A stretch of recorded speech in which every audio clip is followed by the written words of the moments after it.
KG ನ್ಯೂಸ್ಗೆ ಸ್ವಾಗತ.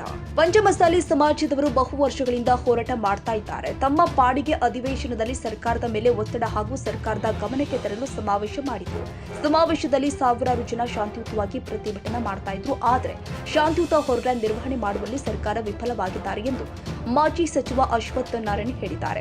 ಬೆಳಗಾವಿಯಲ್ಲಿ ಮಾಧ್ಯಮಗಳ ಜೊತೆ ಮಾತನಾಡಿ, ಇಂಟೆಲಿಜೆನ್ಸ್ ಸಂಪೂರ್ಣವಾಗಿ ಫೇಲ್ ಆಗಿದೆ. ಇದನ್ನ ಮುಚ್ಚಿಕೊಳ್ಳಲು ಇಲ್ಲ ಸಲ್ಲದ ಆರೋಪವನ್ನ ಬಿಜೆಪಿ ಮೇಲೆ ಮಾಡ್ತಾ ಇದೆ. ಶಾಂತಿಯುತ ಹೋರಾಟ ಮಾಡ್ತಾ ಇದ್ದ ಪಂಚಮಸಾಲಿ ಸಮಾಜದ ಹೋರಾಟ ಹತ್ತಿಕ್ಕುವ, ಕಳಂಕ ತರುವ ಪ್ರಯತ್ನ ಮಾಡಿದ್ರು. ಇದನ್ನ ಖಂಡಿಸ್ತೀವಿ. ಸರ್ಕಾರದ ವಿಫಲತೆ ಬಯಲಿಗೆ ತರುವ ಪ್ರಯತ್ನ ಬಿಜೆಪಿ ಮಾಡಿದೆ. ಸರ್ಕಾರ ಎಡವಿರೋದನ್ನ ಬಿಜೆಪಿ ಬಯಲಿಗೆ ತಂದಿದೆ ಎಂದಿದ್ದಾರೆ.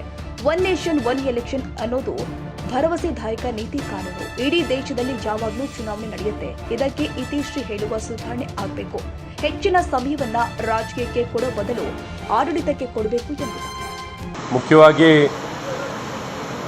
ಏನೊಂದು ಪಂಚಮಸಾಲಿ ಲಿಂಗಾಯತರ ವಿಚಾರದಲ್ಲಿ ಅವರು ಬಹು ವರ್ಷದಿಂದ ಒಂದು ಹೋರಾಟ ನಡೀತಿದೆ.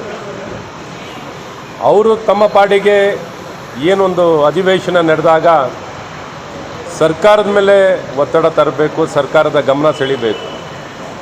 ಈ ವಿಚಾರದಲ್ಲಿ ಅವರೊಂದು ಸಮಾವೇಶವನ್ನು ಮಾಡಿದರು. ಈ ಸಮಾವೇಶದಲ್ಲಿ ಸಾವಿರಾರು ಜನ ಬಂದು ಭಾಗವಹಿಸಿದರು. ಇದನ್ನು ಶಾಂತಿಯುತವಾಗಿ ನಡೆಸ್ತಿದ್ರು.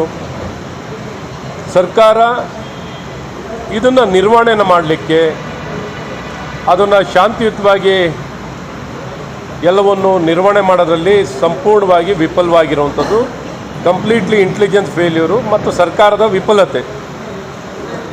ಇದನ್ನು ಮುಚ್ಚಾಕೊಳ್ಳೋಕ್ಕೆ ಈ ರೀತಿ ಅಲ್ಲ ಸಲ್ಲದ ಆಪಾದನೆಗಳನ್ನು ಮಾಡುವಂಥ ಪ್ರಯತ್ನಗಳನ್ನು ಇವತ್ತು ಕಾಂಗ್ರೆಸ್ ಸರ್ಕಾರ ಮಾಡ್ತಿದೆ.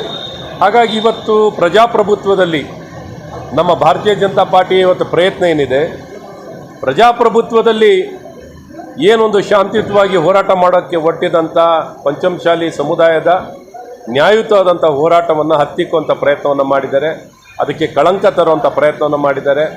ಆ ಅಮಾಯಕರ ಮೇಲೆ ಏನೊಂದು ದೌರ್ಜನ್ಯ ಆಗಿದೆ ಇವೆಲ್ಲವನ್ನೂ ಖಂಡಿಸ್ತಾ ಸರ್ಕಾರದ ಏನು ನ್ಯೂನತೆ ಇತ್ತು, ವಿಫಲತೆ ಇತ್ತು, ಅದನ್ನು ಬಯಲಿಗೆಳೆಯುವಂಥ ಒಂದು ಪ್ರಾಮಾಣಿಕ ಪ್ರಯತ್ನವನ್ನು ನಾವು ಸದನದಲ್ಲಿ ಮಾಡಿದ್ದೀವಿ. ಹಾಗಾಗಿ ಪ್ರಜಾಪ್ರಭುತ್ವ ಉಳಿಬೇಕು, ಜನರ ಧ್ವನಿ ಸರ್ಕಾರಕ್ಕೆ ತಲುಪಬೇಕು ಅಂದರೆ ಎಲ್ಲ ಒಂದು ಕಡೆ ಸರ್ಕಾರ ಇದಕ್ಕೆಲ್ಲ ಅವಕಾಶವನ್ನು ಮಾಡಿಕೊಟ್ಟು ಉತ್ತಮವಾಗಿ ನಿರ್ವಹಣೆಯನ್ನು ಮಾಡೋಕ್ಕೆ ಅವ್ರು ಮಾಡಬೇಕು. ಆ ವಿಫಲತೆಯನ್ನು ಭಾಳ ಸ್ಪಷ್ಟವಾಗಿ ಬಯಲು ಎಳೆಯುವಂಥ ಆಗಿದೆ.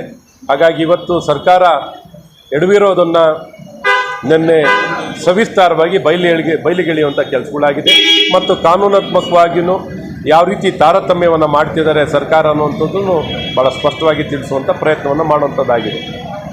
ಒನ್ ನೇಷನ್ ಒನ್ ಎಲೆಕ್ಷನ್ ಇದು ಭಾಳ ಭರವಸೆದಾಯಕವಾಗಿರುವಂಥ ಒಂದು ನೀತಿ, ಒಂದು ಕಾನೂನು. ಈ ಕಾನೂನು ನಾವು ಇಡೀ ದೇಶದಲ್ಲಿ ಎದುರು ನೋಡ್ತಾ ಇದ್ದೀವಿ. ಯಾವಾಗ ನೋಡ್ರೂ ಚುನಾವಣೆ, ಯಾವಾಗ ಬೇಕಾದ್ರೂ ಚುನಾವಣೆ ನಡೀತಾನೇ ಇರುತ್ತೆ. ಹಾಗಾಗಿ ಇವಕ್ಕೆಲ್ಲ ಇತಿಶ್ರೀ ಹೇಳಬೇಕು, ಪ್ರಗತಿಯನ್ನು ಕಾಣಬೇಕು, ಸುಧಾರಣೆಯನ್ನು ಕಾಣಬೇಕು.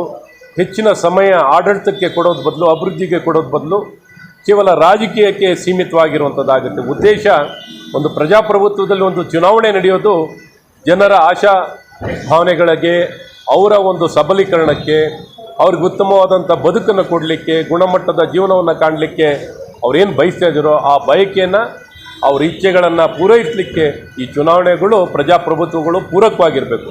ಇದು ನೋಡ್ರಿ ಒಂದು ಭಾರವಾಗಿದೆ. ಈ ಭಾರ ಆಗುವಂಥದ್ದು ಆಗಬಾರ್ದು. ಇದನ್ನು ಮನದಲ್ಲಿಟ್ಕೊಂಡು, ಗಮನದಲ್ಲಿಟ್ಕೊಂಡು ಇದು ಒಂದು ದೊಡ್ಡ ಸುಧಾರಣೆ ಈ ದೇಶದಲ್ಲಿ ಕಾಣುವಂಥದ್ದಾಗುತ್ತೆ. ಹಾಗಾಗಿ ಕೇಂದ್ರ ಸರ್ಕಾರ ಸನ್ಮಾನ್ಯ ನರೇಂದ್ರ ಮೋದಿಯವರ ಒಂದು ನಾಯಕತ್ವದಲ್ಲಿ ಈ ನಿಲುವು ಅಥವಾ ಈ ಕ್ಯಾಬಿನೆಟ್ನಲ್ಲಿ ಏನು ಇವತ್ತು ಅನುಮೋದನೆಯನ್ನು ಕೊಟ್ಟು ಏನು ಸಂಸತ್ತಿಗೆ ತರುವಂಥ ಪ್ರಯತ್ನವನ್ನು ಮಾಡ್ತಿದ್ದಾರೆ, ಅದಕ್ಕೆ ನನ್ನ ಧನ್ಯವಾದಗಳು ಮತ್ತು ಶುಭಾಶಯಗಳು. ಕನ್ನಡಿಗರ ಮೆಚ್ಚಿನ ನಿಮ್ಮ ಎಜೆ 24/7 ನ್ಯೂಸ್ ಕನ್ನಡ ವಾಹಿನಿ ಇದೀಗ ಟಿವಿಯಲ್ಲಿ ಲಭ್ಯ.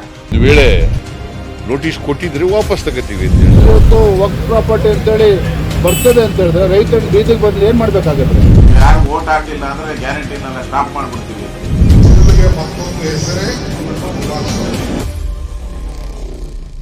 ಕರ್ನಾಟಕ ಮತ್ತು ದೇಶ ವಿದೇಶ 360 ಡಿಗ್ರಿ ಸುದ್ದಿ ಹಾಗೂ ಉತ್ತರ ಕರ್ನಾಟಕ ಬೆಳಗಾವಿ, ಬಾಗಲಕೋಟೆ, ಧಾರವಾಡ, ಹಾವೇರಿ, ಗದಗ, ಬಿಜಾಪುರ ಜಿಲ್ಲೆಯ ಕ್ಷಣ ಕ್ಷಣದ ವಿವರವನ್ನ ಪಡೆಯುವುದಕ್ಕೆ AJ 24/7 ನ್ಯೂಸ್ ಕನ್ನಡ ವಾಹಿನಿಯನ್ನ ಲೈಕ್ ಮಾಡಿ, ವಿಡಿಯೋಗಳನ್ನ ಶೇರ್ ಮಾಡಿ, ಕಮೆಂಟ್ ಮಾಡುವ ಮೂಲಕ ನಮ್ಮ ವಾಹಿನಿಗೆ ಸಹಕಾರ ನೀಡಿ ಮತ್ತು ಚಾನೆಲ್ ಅನ್ನ ಸಬ್ಸ್ಕ್ರೈಬ್ ಮಾಡಿ. ಧನ್ಯವಾದಗಳು.